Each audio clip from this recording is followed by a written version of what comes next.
Natanggol ng grupo ng mga pharmacists sa Cebu ang kapwa nilang pharmacist na nag-viral matapos tumaging benta ng gamot ang isang customer na walang dalang reseta. Nasa frontline balitang yan si John Arawa. No, this is not an antibiotic. Harap-harapang kinukuhanan ng video ng isang netizen ang isang pharmacist na ito sa Cebu. Ang customer na nagbi-video, kinu-question ang lalaking pharmacist kung bakit ayaw silang pagbentahan ng pang-maintenance na gamot na may label na RX. Nagpaliwanag naman ang pharmacist. RX means prescription. So I need a prescription for that. So you have no RX? There If is no another brand. RX, then it means OTC. Over the counter.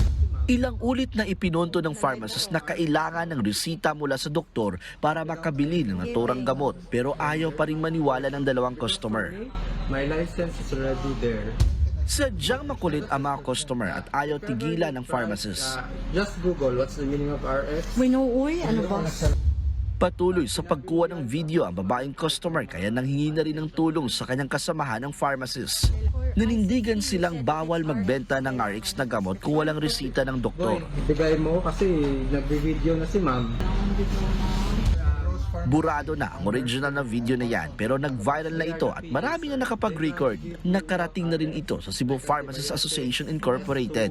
Giit nila, standard sa buong mundo na dapat may resita ng physician, dentista o veterinaryo bago magbenta ng mga gamot na may label na RX. Kung walang resita, obligado ang mga pharmacists na tanggihan ang pagbibigay ng naturang gamot para na rin sa kaligtasan ng pasyente.